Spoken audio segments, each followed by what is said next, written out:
Right. So, I'll begin with Ojwang Mariam's comment. Mkuu wa kwangu ameamka anasema, good morning fam, watch Art and Culture Monday now on KUTV Kenya, Signet free to air and online on YouTube and Facebook. Anasema Richard Okenye is giving you the best of what we do. Ukiona jamaa amevaa black, watajua ni mazishi. We are here to kill it. That's why we are dressed all in black. And yesterday was also Sabasaba, the first time we saw Calligraph Jones and Dr. Pizzo on the same stage. Hey, Ruto, the things you will make our artists do. Pia hiyo ilikuwa ni mazishi. We celebrated that. And thank you, Ojwang Mariam, for that comment. Watajua ni mazishi if you check out the show and you see that I'm in all black. On WhatsApp, my very able producer Bonnie saying, good morning, amazing week ahead. I see Josephat is watching me all the way from Wangige. Wangige ni mbali sana na mahali tupo, but Josephat ameamka kusema, for sure this guy is up. Shout out to him. Thank you very much, Josephat. I see we have Ganet Wangeshi and to watch from Ruiru. This is all on WhatsApp. If you have my number, by the way, you can just send me that shout out directly to my inbox. Ndakupatia priority here. But we're also streaming live on YouTube, KUTV Kenya. Fika pale, leave a comment, share that link to someone, post it on your social media. We are using that, of course, link all the way to 10 a.m. So I'll keep reading your feedback even as the conversations are happening. So let me introduce you to the first conversation that I have prepared here for you. I hinted it earlier for wale ambao walikuwa wameamka na wakaona. We have two books here that we'll have a look at.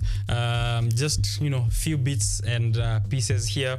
This is a short story collection called Going to Buy a Plot in My Mahiu and Other Stories. It's by Cecilia Gathoni, and there's also another one by her. They're on the screen. Yes, there you go. Going to Buy a Plot in My Mahiu, and then this other one is Parallel Homesickness. Parallel Homesickness. Cecilia Gathoni, also a collection of poems that seek to grasp the meaning of the word home.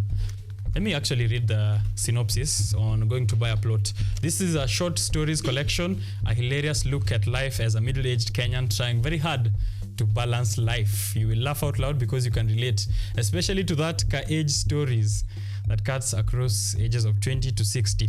I've read that one from first to finish. Parallel Homesickness also here, as I said, a collection of poems that seek to grasp the meaning of the word home. We'll get to them in a bit and you'll know where you can buy this. They are very easy to read again. So across all ages, this is something that you can buy for your high school going kid to just enjoy and see what Cecilia Gathoni has written in there. Let me introduce her. I have so much I want to say about this, but let me allow the author to be the one to help us break it down. First of all, welcome to Art and Culture Monday, Cecilia. Thank you. Good morning to you. Morning. How are you doing? I'm very fine. Yeah, welcome to KUTV Kenya. Thank you for gracing us with these books. Please introduce yourself to our audience here. What you do, you're multifaceted. You're a journalist on one hand, you're a business lady, you're a writer, poet. Just do all that introduction justice, and then we get to discuss about your life as an author. Okay, so my name is Cecilia Gathoni, and I am a hair loctician who writes. So what that means is I don't spend my days writing, but I spend my days doing other things. And then when I come home, all the stories that I've collected during the day, then I write them. Yeah. All right. You're a full-time loctician.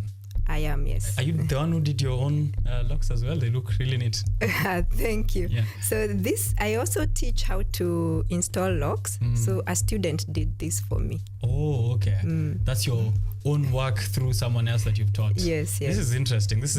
I used to write, as I was telling people earlier. I still do write, only that now eventually I am writing for money or I write for work, and it's not creative writing anymore.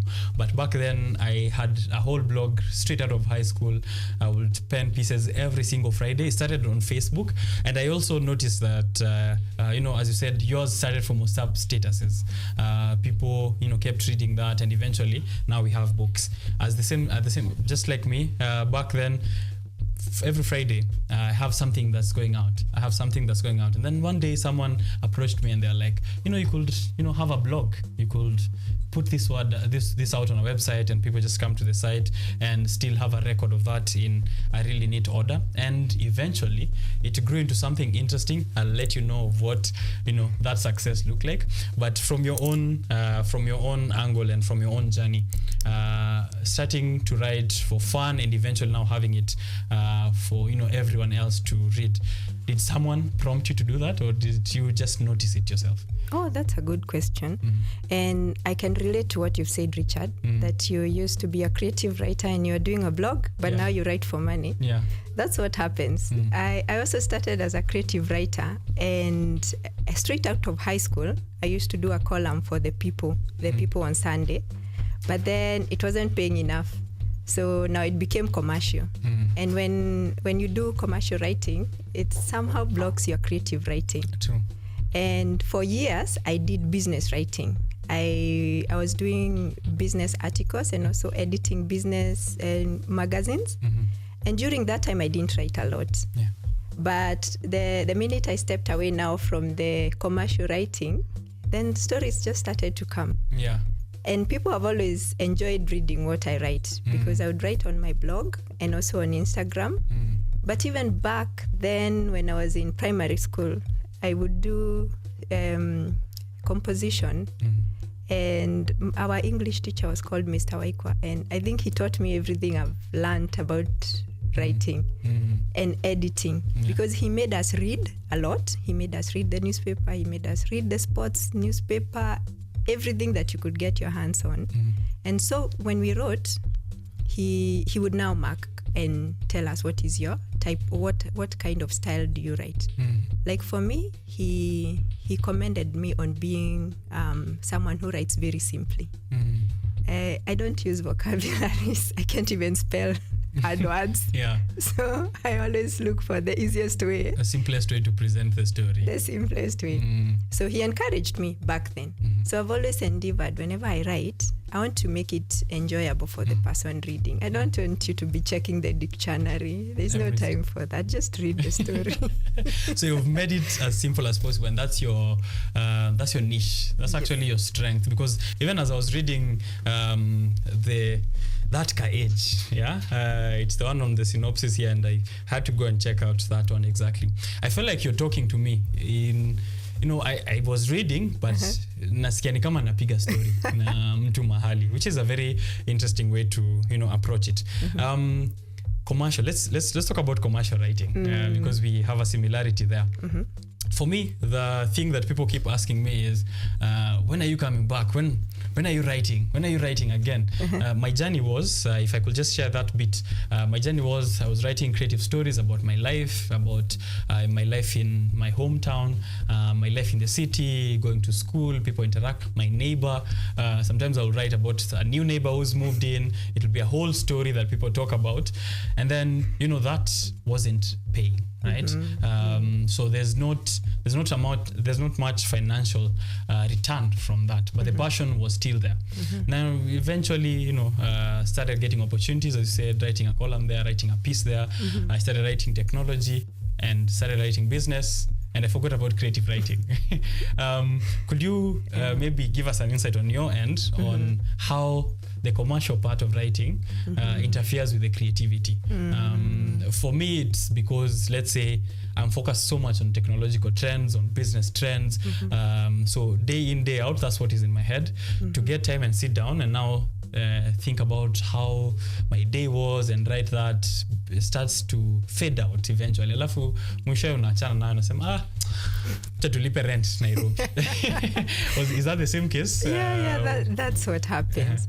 Because I remember, so to take you back a little bit, I did business admin, and then after that, that's when I did digital film and TV. So I didn't enjoy business administration, and I thought it was a waste of time. But after I finished my journalism course, that is when I realized, kumbe, the business admin was very useful. Because the first job I got after that was at a magazine called Business Post. Yeah. And my columns were about ICT and agriculture. And I realized if I didn't have the business admin knowledge, it would have been very hard. But now using my abilities as a writer, I could now connect and write very well. Yeah. So now how it blocks your creativity. So like in a whole month, maybe you're given 2 articles to write. You're researching on ICT, you're researching on agriculture, you're meeting farmers, you're going to the showground. Your mind gets filled up. I was also doing editing for the newspaper. So you're also reading what everyone else has written. You're tired. You're tired and you just want to just read, finish, and go watch a movie. But now, so it's true, it blocks your creativity. And that is what I realized. After writing commercially for so long, I decided to change. So I was writing, I got a job in an NGO doing donor stories. And I realized I have to do this my own way. I'm not going to bore people with hard things. So whenever I would be sent to do a story, I would do an interview and I would write it in my own words. Yeah. So after that, I got another opportunity to write now about farmers. And I've been doing that. I still do that. I interview farmers and then I write their stories, but not about farming. Which fertilizer do you use? The soil composition, all those difficult terms. No. So we talk about how is your day? What do you do when you get up? How is your wife like? Or how is your husband? Such stories. Yeah. And because of that, I realized, my creativity is coming back. And now, during COVID, that's when I started doing hair.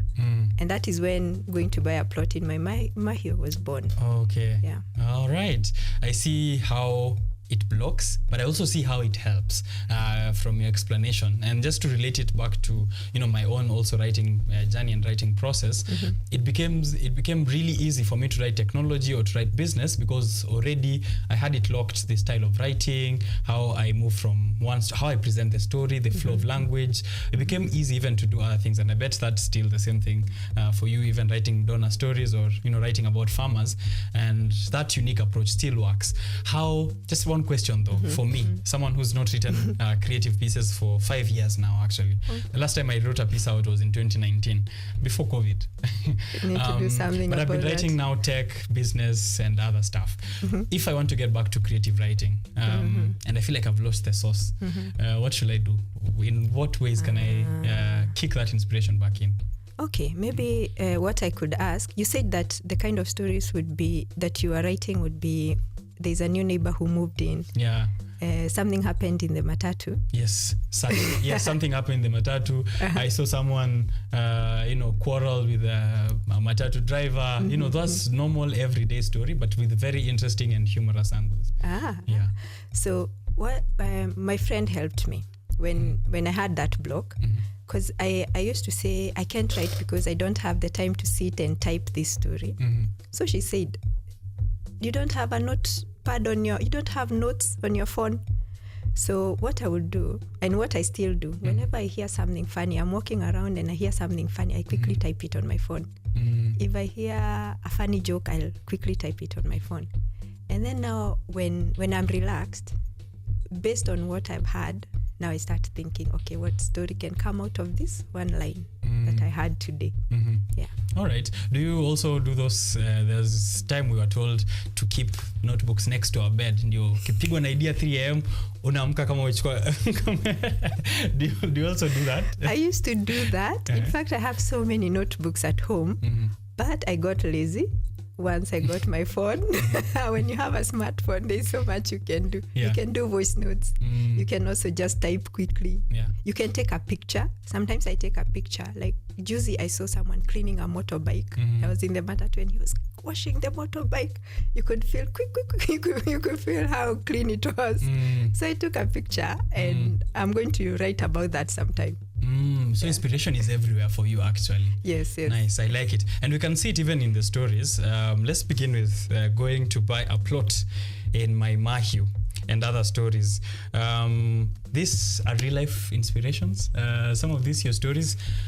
maybe you could let us in without giving in too much. Watu waseme, okay, so ile siku ilikuwa hii story. Inspiration for these stories, they are about, let's see, here in you have 20 of them. A collection of 20 stories. Yes. In going to buy a plot in Mahimahiu. Tell us about the writing process generally for these stories. Okay. Yeah. So the oldest story in this book is from 2018. Yeah. And the newest was from last year, 2019. I mean 2023. Yeah. So the genre of the book, my publisher calls it fiction stories inspired by true events. So there's an element of truth in it, but nimeongeza chumvi. Ongeza kachumvi kidogo. Spice it up. Yes. All right. So like for the first story, you know, I don't want to say my age, but when you get to the other side of 35, when you're closer to 40 than 20. Okay. When you're closer to 40 than 20. Yes. All right. There's some things you start thinking about, you know. Middle age. Midlife crisis. Okay. And also you start thinking, okay, am I going to be 40 and I don't have a plot anywhere? Am I going to be paying rent for the rest of my life? So existential crisis questions. Easy. So that is how going to buy a plot in Mahimahiu, the story started. Because now I started doing research on how do people buy plots? At what age should I start saving for a plot? I haven't saved. Am I late? Maswali mingi sana. Yes. I can imagine. Yes. So that is the inspiration for that first story. Yes. That's the latest or the oldest story? So the oldest story would be there's one called Biashara. That ka age Biashara. Oh yes. Yes. Because in between 2022 and 2023, a lot happened in my life. Like I said, I'm a loctician. I never imagined I could do hair, but during COVID, I realized, okay, hair is also an art, and I'm able to do it. And what the kind of people that I met in the salon space were very different from the people I was used to when I was in media, when I was doing other things. And I realized, okay, sometimes we may dismiss them. Like I've had people say people who are in the salon are people who got D and D minus. Yeah, it's easy to dismiss. It is. Based on the profession. Yes. But I realized they're actually very good business people. Like one of the guys I met, he's a kinyozi. And one of the things he told me is he's so happy that his business enabled him to even buy a plot. He says he bought a plot in Mahimahiu. Okay, all of it happening in Mahimahiu. Yeah. So just interacting with them made me realize that you don't have to give up when one thing doesn't work out. And like in that story, is it okay if I read a bit of it? Yes, please do. Let's go. Which one is that? So I can read along. It should be page 79. Page 79. That ka age. Yes. Biashara. Yes. There's a picture of a hawker selling t-shirts in Du Bois. Yes.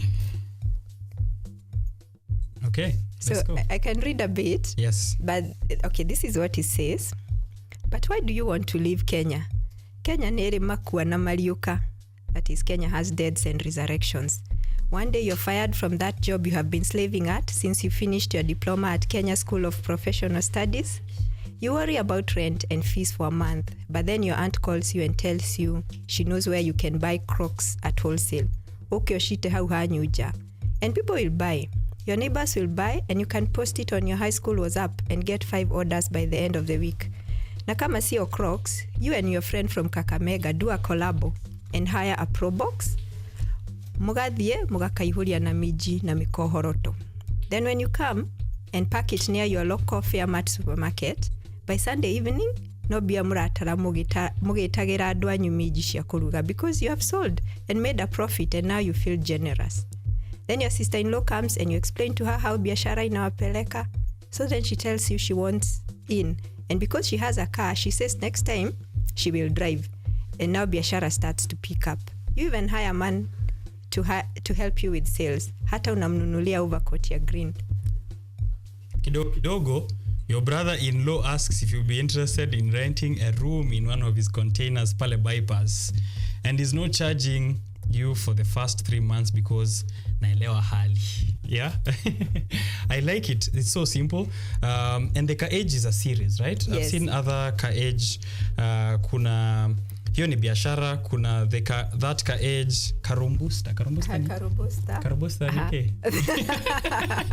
So this one is about a young person who has just finished maybe college and has no idea what to do next. Yeah. So he runs away to his uncle to try and get something done. To start. Yes.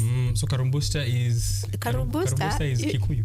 It's that thing that cuts down trees. Oh, that's the Karubusta. Yes. I like how you think in sound about the bike skit and with the Karubusta. I like that. There's Ka-Age Mugeshi Nike.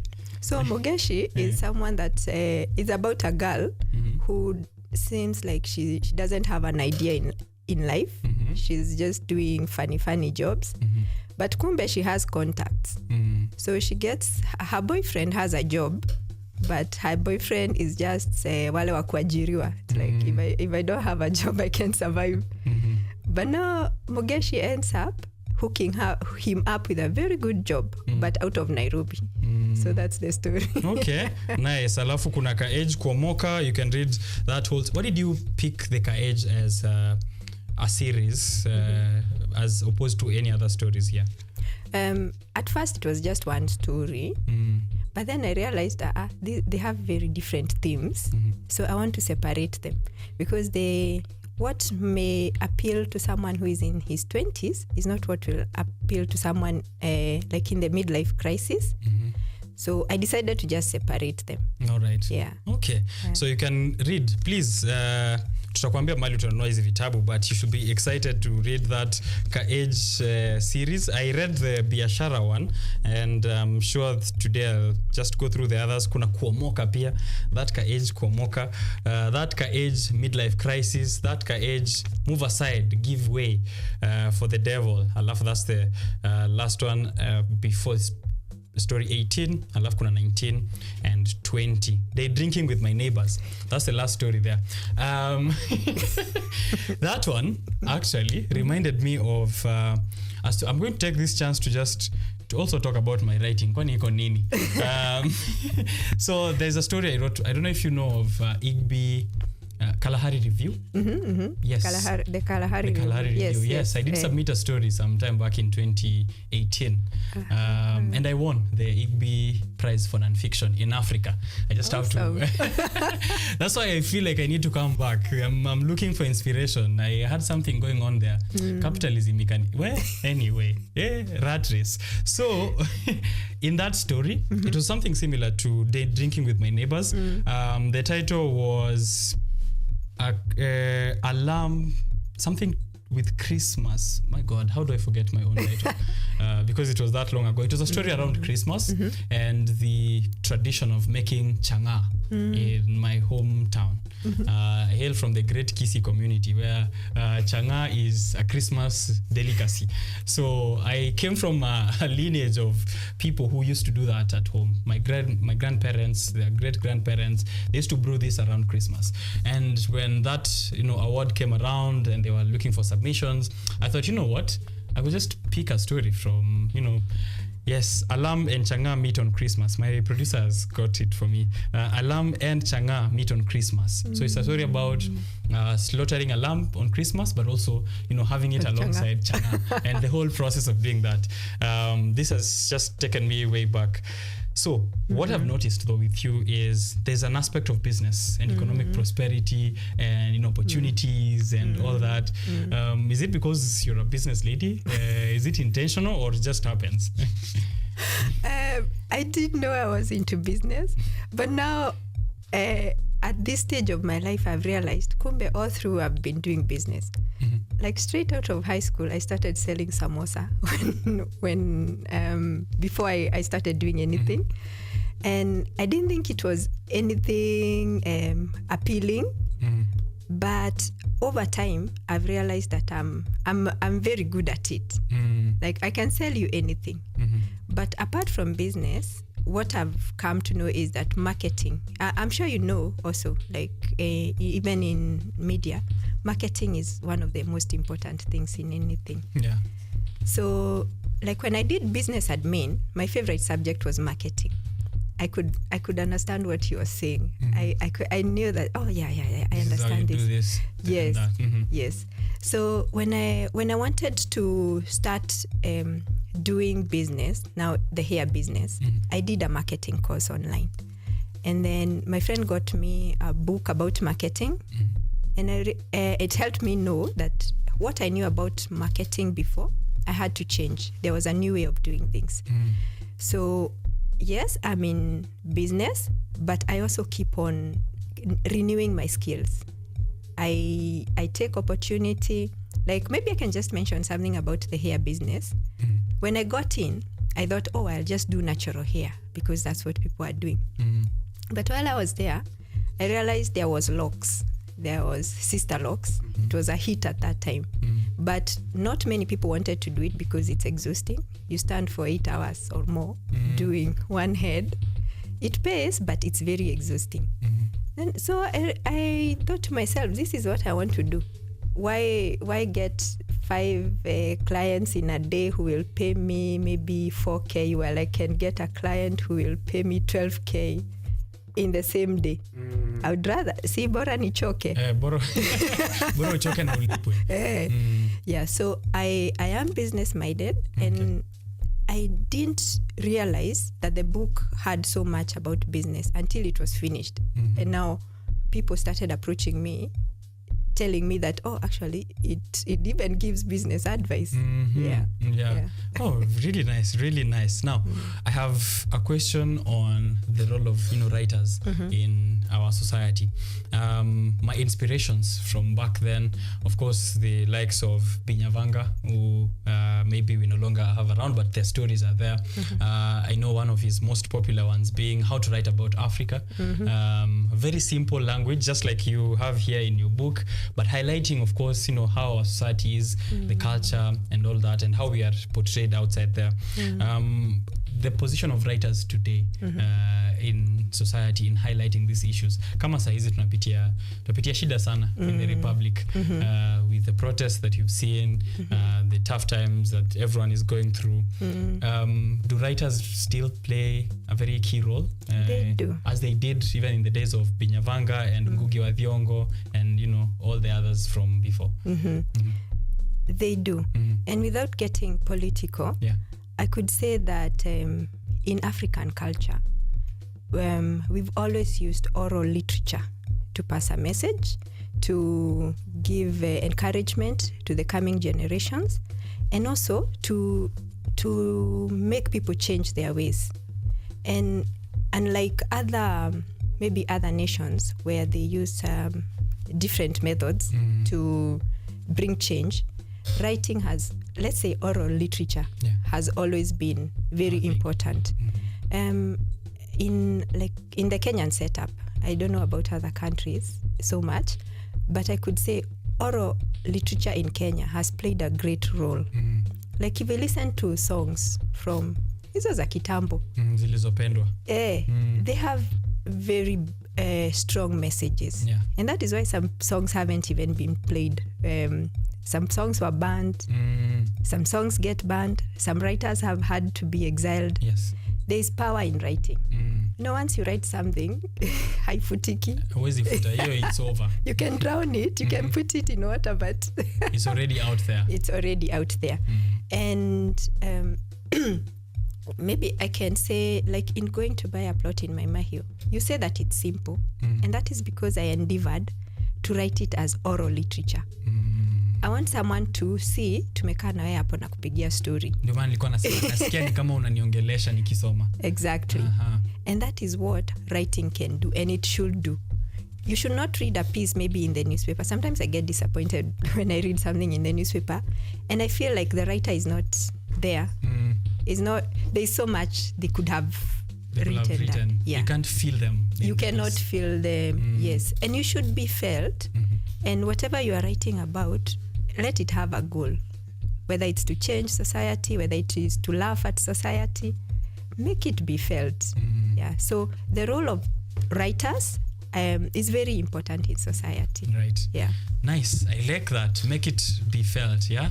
That's an advice to wale writers ambao niliambia wa tune in, wa get a few bits and pieces. Let me read comments. Okay. Kidogo tu tuone kama kuna mtu akona swali kwako or someone saying something, and then we get to Parallel Homesickness, your poetry collection. We get into poetry kidogo. Ilikuwa inanilemea. I am a creative writer, but when it came to poetry, all I could do is rhyme schemes. Going to school, we are cool in the pool, those kind of things. We'll get insights. Pia maybe nita bounce back with a bit of poetry. On the live stream, KUTV Kenya, YouTube, don't miss out. Please leave a comment, tuambie kakitu na tutakushout out hapa. Francis Munyeki anasema proud of you Cecilia. Na ako tuned in. DJ Steelbuzz, nice show, following closely. Thank you DJ Steelbuzz. Asachi Ash, art and culture this morning starts on a high note. Tuned into the show from Wayaki Way, looking forward to a great one. That is Asachi Ashley. Thank you for tuning in. Justine Akinyi also tuned in. Mnatuambia mnawatch show mkiwa wapi tafadhali. Trevor Totona, show ni fire. Old Runke TV tuned in from Kitengela. Washira, interesting conversation. Love how she gets her inspiration from everyday life. Yeah, that's the easiest source for you to get inspiration. Why think so hard? Why walk around with an encyclopedia and a dictionary when you can just look around and write something about it? Marianne Olalo anasema loving the conversation. DJ Steelbuzz again, noting down interesting phrases you've heard, taking photos on a daily, then coming up with stories. Passion and creativity 100%. Thank you. Milo anasema wow, beautiful story there Cecilia. Go. You're doing great. Asante. Those are just comments. Kuna mtu akona swali bado. Wacha niendelee na maswali yangu tukingoja wengine. Parallel homesickness. When I saw this, I thought you are having homesickness when you are studying for your digital and TV. But you can let us know the inspiration first of parallel homesickness. Okay. So the title for the book came after the cover had been designed, after we had already negotiated printing. My editor said, okay, the kind of poetry that is in here, like when you have abstract painting, it has deep meaning, but you really have to look closely. Yeah. So parallel homesickness is about you're living a certain life, but you're also feeling like you're missing another sort of life.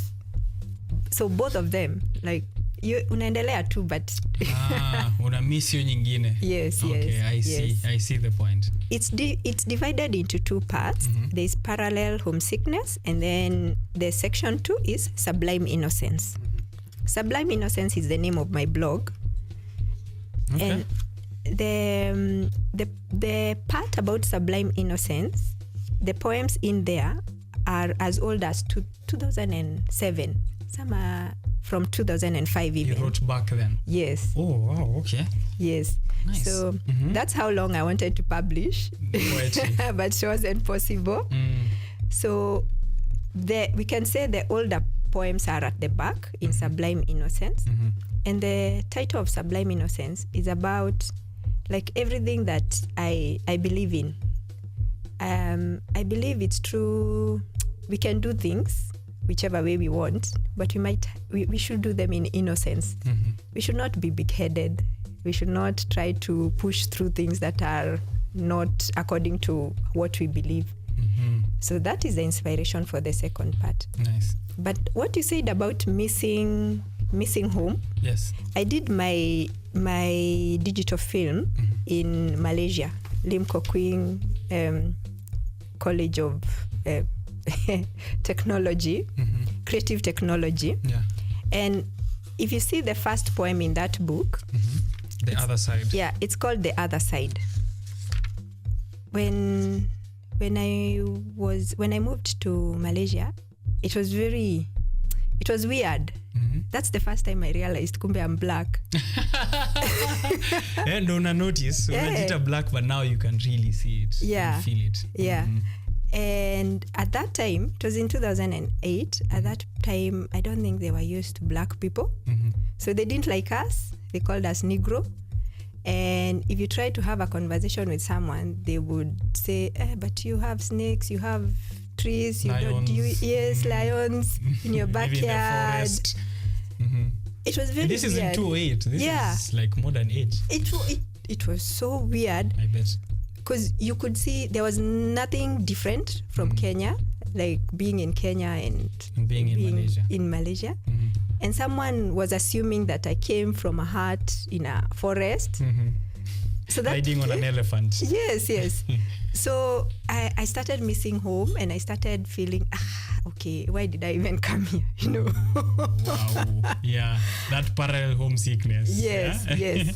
Yeah. Okay. And that's why I wrote that poem. I wrote it in 2008. Like it talks about, like in part 3, it says, how come we see beautiful sunsets? We have Nyahururu Falls, the Nile, Kilimanjaro, right here. We dig the ground and gather gold. We set our nets and fish come in. So it was just like a question. You think you're so ahead, but you don't know anything about where I'm from. Why you? Right. Yeah. They've not seen the sunsets in Nyahururu. They've not had Skuma Wiki and coffee fields and tea estates. Yeah. Yeah. What I'd like us to do actually now, see, we read this, me and you. We do a, what is it called? A duet. Okay. You can do one verse, I do the other. Which poem? The first one, The Other Side. All right. It goes all the way back here, right? Oh, this is Serenity.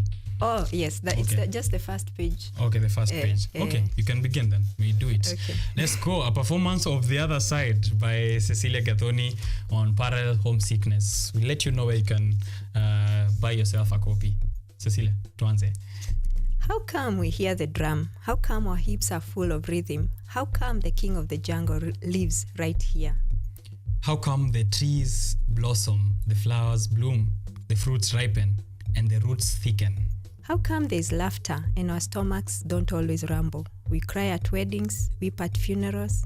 How come we see beautiful sunsets and have Nyahururu Falls, the Nile, Kilimanjaro, right here? We dig the ground and gather gold. We set our nets and fish come in. Cocoa farms, coffee fields, tea estates, plantain, rice, skuma wiki, arrowroots, herbs, carrots, mangoes. How come they grow? Athletes, artists, swimmers, honey, milk, muratina, the sea, the ostrich, the weaver bird, the bee, water, air, moon and stars. Language, love, and feelings. Rich chocolate skins, black shiny foreheads, locks, white teeth, strong build. Actually, it also rains on the other side. Yes, it does. Nice. That's The Other Side, the first poem here on parallel homesickness by Cecilia Gathoni. Between your poetry and your... Well, it still does sound like you. Like I can hear... Now I know your voice. If I would pick a piece of paper written without your name, I can tell it's you. Because even in the poetry, the kind of language that you're using still reflects even in the short stories. Between the creative writing and the poetry, which one came first for you? Creative writing. I always thought that I love prose better than poetry. See how you said it was hard for you? Yeah, totally. I started writing poetry as a challenge to myself. I didn't think I would write. I'd not written anything, say, before 2005. So it doesn't come easy for me. But telling stories comes easy. So, yeah. But still, this is telling stories because I can see the storytelling even in the poetry. And I was reading it so that I can give myself a challenge. Okay. Pia nianze to get in the mood of writing poetry. Nice. Parallel homesickness, going to buy a plot in my Mahiu. Where can people buy this? So both books are available on Nuria, the Honest Store. You can buy it online. You can order online. They deliver the same day. That is Nuria. They are found on Biashara Street, Bazaar Plaza, first floor. Right. Bazaar Plaza, first floor, Biashara Street, Nuria store. You can get yourself a copy of Going to Buy a Plot in My Mahiu. You should give someone this. Kama kuna mtu unataka kugift, mtu amekuwa akigo through a tough time, mtu anasikia sijui aje. You know that sijui aje feeling? This will get you out of the sijui aje feeling because anajua aje in here. There are so many stories. They are very short and quick, you know, very easy to understand. And they have Kikuyu, you know. Mimi I come from South Nyanza, the sides of Kisii, but I have lived my whole life in central Kenya. So I'm in love with the Kikuyu language. When I see it in writing and I get to understand it, you know, nikogeria. Do you also speak, do you also read Luo? There's Luo also? There's Luo? Yes. Oh, which story is that? The second story, Joy Bring Us. Joy Bring Us. That is page 38, yeah? Okay. I see. So do you understand Luo yourself? I could say I understand like 30%. Oh. And I have Luo friends and they don't bother to speak English or Kiswahili when around me. So okay. sometimes I pick it up. You have to. Yeah. Definitely. That's the same thing with me and Kikuyu. I just had to pick it up because everyone around me has something, including Ojwang Mariam, who just has to throw a phrase in here and there when he's giving me a piece of advice. Lazima rushe ka Kikuyu kidogo hapo na nipigie translation. So I go, I like how it sounds on the tongue. So read it and have fun with it. Get yourself a copy from Nuria store, as you've had, Biashara Street right there, first floor. Now, are there more books coming up? Do you have something planned for us? Actually, there's a book that is now in the editing stage, which should have come before My Mahio. So like I said, My Mahio was started as WhatsApp status, and I had a book going on. It was called Conversations into Adulthood. I kept telling people I'm going to publish a book, but when the other book was almost over, people were expecting the stories from WhatsApp. So that's how I decided to do My Mahio. Okay. But I actually have another complete book. Okay. It's called Conversations into Adulthood. Okay. Yeah. Something that we can be waiting on. Yes, it should be out hopefully by September. All right. Nice. So look out for that. I'm sure we'll give you that information. Hapa kisha drop, we'll let you know that it's out so that you can go and buy. And we've done you a free reading. Watu ulipa tickets ndo aende kusikiza reading ya books such as this one. So we've given you a free preview into some of the stories in here, and we've read you a whole poem in The Parallel Homesickness by Cecilia Gathoni. Asante sana for this. I just have one more question, which is, I'm a business presenter. So I have a business show that airs tomorrow on this same station called Biashara Tuesday. So I always think about money. Even when I come on this show, Art and Culture, lazima pia nifikirie pesa. Wasanii wana earn wapi, wana earn aje. Is writing paying? Back when I was also beginning, I got into school to study engineering. You're an engineer. I got into school studying engineering, here doing media, but I'm writing. You see, also a lot of stories Typical to tell. Kenyan. Typical lazima unajituma, niko geria. So, my biggest dilemma was should I now completely focus on writing? But talipa rent aje. So let me just continue with school and do my media stuff where I can get employed and I'm guessing that's why eventually I left creative writing to go its own path, and then nikaingia capitalism and the rat race. Is it paying for someone who probably is in the same stage as I was back then? I'm in first year, very very happy with writing, but I was should I fully concentrate on it? How or if there's a way to balance it so that it's not a journey that is doomed or doomed to fail. Yeah. Okay, thank you for that question. Yeah. But first I want to say, please don't abandon your creative writing. Thank you. I will try. Please come back to it.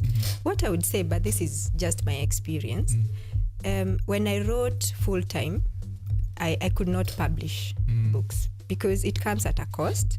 And what I do is integrated publishing, which means I share some of I will pay something to the publisher, and there are publishing costs like the cover design, the layout, the editing. So you need some money to get into if you are talking about book publishing. So in my experience, if I had stuck to just writing, it would have taken longer for me to get some books out. You need a backup income. Like what I call my books, they are passive. They are passive income. The advice I've got from my publisher is, if I'm going to earn from it and maybe move to coast and live by the beach and just be writing stories in the evening, I need to be publishing several books every year. So I could say I've broken even with these 2 books, but still I can't relax and say I'll just be writing books. So I have my business, my salon business, and also other things I do. So for a Kenyan setup, unless maybe you have a big inheritance or old money so old it has gray hair, that kind of money, you can't really say I'm just going to sit and write, because I wouldn't say that we are at a point where we appreciate writing. Isn't that sad though, that writers can't fully concentrate on that as a career in Kenya? It is. But eventually, I guess, like now what the publisher says, if you can continually publish books, then it will pay. And I would say, actually, I've seen how that could work, because I've done 3 publishings. And by the 3rd publishing, I had started now. By the 3rd printing, I mean, of going to buy a plot in my Mahio, I was now getting income. So it's possible. By the 3rd round of printing this. Yes, I get it. Yeah. So it's possible if you have a backup plan that is running parallel. And backing this writing as well. And also something else, writing has to feed on something. If you just sit and write, you'll get boring. So you need to be out there interacting with people. And then you pick up stories from that. Yes. So all the different things you're doing, make them have a cash cow. Like I would say, have a cash cow. Like for me, the cash cow is here. When I'm at the salon, I interact with the customers, I interact with other people in the salon. I come back and I'm in the bus, things are happening. Now that is the life. So continue living and then you can write. Continue living and continue writing at the same time. That's why I lost the plot. I continued living and then I forgot writing. But I'll be back. I'll be living and writing at the same time. Let me read our last lap of feedback and then just one more question. And I think that will have brought us to the last part of the conversation. Susie Nyambura anasema, go Cecilia. Hamza Poet, really inspiring. Hamza Poet is coming up next for a performance, and so I'm sure he's enjoyed especially that reading from Parallel Homesickness. Atakuja pia tuambia poetry yake ikoaje, how he compares it to what you've done there. Thank you for your comment, Hamza. Looking forward to seeing you in just a short bit. Salon. Before the salon, you said about the blog. Yes. Is that live? And can people be reading that? Where can they check it? Yes. It's called Sublime Innocence, but if you just type Cecilia Gathoni at blogspot.com, you'll find it at blogspot.com. Yes, you'll find her blog there, Sublime Innocence. Wale wanataka kuja wapige story na wewe kwa salon. Oh yeah, that would be lovely. Yes. I'm a consultant at Locks Avenue. It's at Highway Mall, Mombasa Road, Bunyala Road. Okay. Yeah. Repeat it to them on this camera and your okay. So you can find me at Locks Avenue. That is at Highway Mall, Mombasa Road, opposite Nyayo Stadium. Yeah. Okay. Make sure you visit Cecilia. Enda akwambie kama unataka kusainia kitabu pia, unaenda huko anakusainia in person, pigisha story pale, and then you get to hear more of her writing journey and you get your locks done. Hiyo tutakuja kuongelea biashara Tuesday. Siku moja tutakuinvite pale tuongee about the business of locks, ndio. But for now, thank you very much for these 2 books, and I'm hoping that people remember where to buy them at Nuria. And there's also an online option, right? Yes. Yes, so you can check Nuria store. Wataweza kukudeliveria. Any vote of thanks that you'd like to give, maybe, as we wrap the conversation? First, I would like to thank KUTV for having me. And you, Richard. It's been pleasant talking to you. Pleasant to me too. I can't wait also to now read your story and also your blog and the book that you mean to publish. Yes, I will. And I would like to thank everyone that has been part of the writing journey. My publisher, the people who write feedback, the people who continually tell me that they have read my book and they can't stop laughing. Thank you very much. All right. I wanted to finish this conversation with that quote by the Reverend Dad, because he's a sensational media personality. Watu wanamjua sana. Ilikuwa hapo kwa that ka age biashara. So to close it up, guys, this has been Cecilia Gathoni. Remember to read her books, the two of them here, Parallel Homesickness, and also going to buy a plot in my Mahu. Hapa, that ka age biashara, the last thing says here. And life continues, you know? The thing I like about Kenyans, which is very different from the UK, is Kenyans always find a solution for everything. Kabisa. Asante sana, Cecilia. Asante pia, Richard. Have yourself a good day. And you too. And all the best with this. I am hoping to read more and more even as the years go by. Thank you. Okay. I'm inspired. What? I'll be back to writing. So you can look out also and watch out for my pieces when I'm back up. But in the meantime, let me take a short break. I'll grab a cup of water and then I'll have Hamza, the poet. Adhumani Hamza. Anakuja hapa right up next for a live act. Last week we did spoken word. You saw how much I enjoyed that. So you can expect the same thing. Let me tell you what Hamza, the poet, has poet stand for in his own view. Anasema P is for personal, O is for observer, E is emotional, T is thinker. So P personal, O observer, E emotional, thinker. Is a personal observer and an emotional thinker. Hamza is coming up next. Don't go too far.